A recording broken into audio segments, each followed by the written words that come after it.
Yamaç paraşütü öncelikle özgürlük. Yani en büyük verdiği şey adrenalin ve özgürlük hissi. Bu his insanda çok ayrı bir şey yaratıyor. Çünkü uçmak insan doğasına aykırı bir eylem.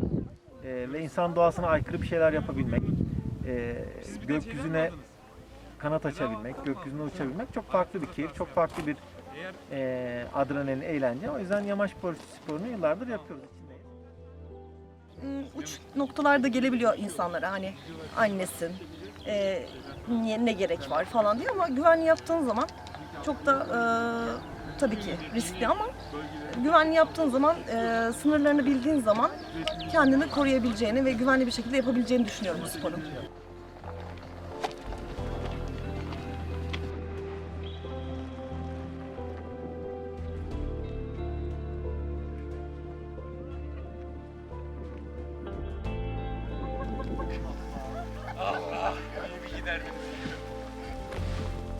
Meşen. Yaklaşık 15-20 yıldır yamaç paraşütü sporuyla ilgileniyorum. Türk Hava Kurumu'nda serbest paraşütlerle uçarak, serbest paraşütle atlayarak başladık bu işe. Daha sonra yamaç paraşütüne kaydık ve orada devam ettik. Şu anda yamaç paraşütü eğitmenliği de yapmaktayım. Öncelikle meteorolojiye bakıyoruz biz günler öncesinden. Rüzgarın tam tepeyi karşılaması lazım.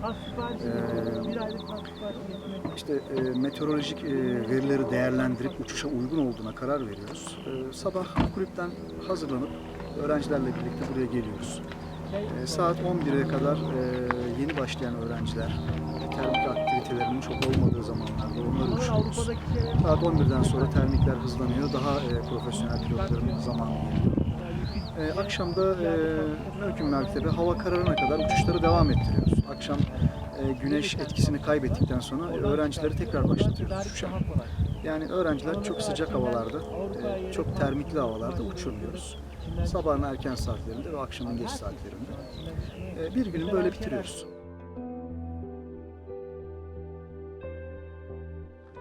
Ya bu kadar ilerleyebileceğimi tahmin etmiyordum. Evet, biraz bakayım, hani herkes yapabiliyorsa ben de yapabilirim dedim, ama işin içine girdikçe daha çok bağlanıyorsun. Yaşamın bir parçası gibi oluyor, yani tutkuya dönüşüyor. İlk bulduğun fırsatta uçmak istiyorsun. Yani hafta sonu gelse de işte rüzgara bakıyorsun, hafta içinden pazartesi gününe itibaren cumartesi, pazar rüzgar nasıl olacak diye bakıyorsun, kontrol ediyorsun. Doğadasın, hani ya tamamen bütün haftada yaşadığın olumsuzluklar, sıkıntı, stres sanki o hafta sonu siliniyor. Bir resetleyip hayata oradan devam ediyormuşsun gibi. İnsanı çok motive eden, mutlu eden, kafasını dağıtan güzel bir spor. Yani içine girdikten sonra ne hissediyorum? Bu kadar olacağını tahmin etmiyordum. Bu kadar seveceğimi, bu kadar yapmak isteyeceğimi, bu kadar ilerlemek isteyeceğimi tahmin etmiyordum açıkçası. Yeteneklerim de olduğunu yani keşfettim, ya da bu kadar daha cesaretli olabileceğimi gördüm. İlerliyoruz bakalım. Gel buraya. Buraya gel. Gel buraya. Hayır. Burası Türkiye'de çok güzel cross uçuşlarının çıktığı bir yer. 330 metrelik bir tepe, Ayaş Kumudoruk Tepesi diye geçiyor. Buradan mesafe uçuşlarında Karaman'a kadar 300 küsür kilometreler çıkıyor.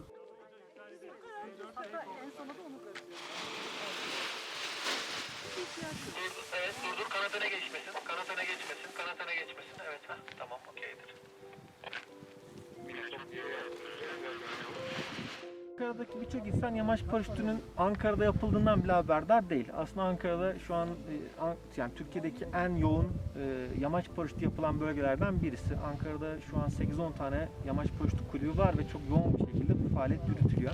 Çok fazla cross country uçuş dediğimiz uçuşlar bu bölgeden yapılıyor. Çok fazla öğrenci yetiştiriliyor. Ayaş yeni halk tarafından özellikle bu take-off yeni sahiplenilmeye başlandı. Yerel yönetimler tanıtıma destek olduğu için burayı yapmaya başladı.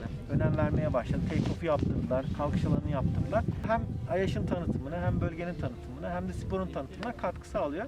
Artık yerel yönetimler de o eskisi kadar korkarak veya ürkerek yaklaşmıyor bu tip konulara. Daha sıcak, daha optimal, daha yapıcı yaklaşmaya başladılar. Yani... Gol oldu mu? da Ebru şöyle bir sıkıntı oluyor. Sahnesi içinde geziyorsun. Götün başına oynuyor. Bu da seni ürkütüyor. Kıpır kıpır oluyor. Yani bıçak suçlu. Batıl kalsın orada. Ama hatırlarsan o zaman bakmıştık. Ya da listeye. Uyuyordu yani. Herkes kendine uygun havalarda uçmalı. Tecrübeye sahip değilseniz eğitmen dışında uçuş yapmamalısınız. Bu tek başına yapılacak bir spor değil. Mutlaka belirli bir seviyenin altındaysanız mutlaka eğitmeniniz burada olmak zorunda. Size telsizle kontrol vermek zorunda. Onun dışında kurallara uyarsanız güvenlik açısından hiçbir sorun yok yamaç paraşütü sporunda.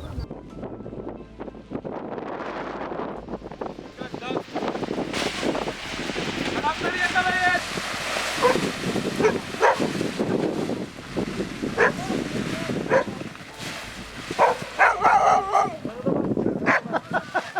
Sana ne oluyor lan? Sosyal çevremiz güzel anlamda genişledi. Her meslek grubundan, her iş grubundan insanlarla tanıştık. Yani olumlu anlamda sosyal çevreniz güzel anlamda genişliyor tabii ki. Yani hayata bakış açınız biraz daha genişleyebiliyor. Yani daha hoşgörülü olabiliyorsunuz. Yani insanlar ne bileyim birbirini yadırgamıyorsun. Kimse kimseye karışmadığı sürece, kimse de kimsenin hakkını ihlal etmediği sürece bir problem yok. Güzel bir ortam. Take-off ortamı güzel. Yani hep Ayaş'ta uçuyordum şu zamana kadar. Geçenlerde bir Alanya'ya uçmaya gittim. Hiç tanımadığım pilotlar sana her zaman işte yardım etmek için canhıraş ellerinden geleni yapıyorlar. Yani güzel. Hani derler ya deli deli dakikada işte hacı hacı tekkede misali. Pilot pilotu take-off'ta gördüğü zaman her zaman yardımcı oluyor. Evet, koş abi koş. Oturabilirsin, at kendini geri. Harika, kalkış tertemiz. Biz İl Gençlik Spor Müdürlüğü'nden bir izin aldık yamaç paraşütü eğitimleri için. Bunu bu döneme kadar kullandık bu izinlerimizi. Hafta sonları lisanslı sporculara özel bir izin verdi TSF. Bunu kullandık ama bu son kapanmadan sonra durum ne olacak biz de bilmiyoruz. Bu izinler hala geçerli mi? Antrenman yapabilecek miyiz? Bilmiyoruz ama tabii pandemi bizi etkiledi. Oldukça yavaşlattı. Örneğin acil durumlar için Ölüdeniz'e gitmemiz gerekiyor. Seyahat yasağı var, gidemiyoruz. Eğitimlerimiz yarım kaldı. Elimizden geldiğini yapıyoruz ama etkiledi tabii ki çok. Bu sporla ilgili en büyük zorluk ve sıkıntı insanların çok tehlikeli olarak kabul etmesi. Çok tehlikeli kabul ettiklerinden dolayı da bir ön yargıyla yaklaşıyorlar. Devlet de aynı şekilde ön yargıyla yaklaşıyor. Yani kamu kurumları da buna bu şekilde yaklaşıyor ve bu sebepten dolayı genelde problemler yaşıyoruz. Kolluk kuvvetleriyle bir takım problemler yaşanıyor. Yerel yönetimlerle bir takım problemler yaşanıyor. Ailelerimizle ilgili de problemler yaşanıyor. Çünkü birçok kişi bunu tehlikeli olarak gördüğü için oğlum yapma, eşine yapma diyen çok fazla, kızına yapma diyen çok fazla. Yani aslında bir spor yapabilmek için psikolojik olarak birçok farklı safhalarda, birçok farklı cephelerde savaşmamız gerekiyor. Ama bir kere uçmaya başladığınız zaman, bir kere bunun keyfini aldığınız zaman, bunun tadını yaşadığınız zaman sürekli bir uçma isteği hissediyorsunuz ve devam ediyorsunuz bu işe.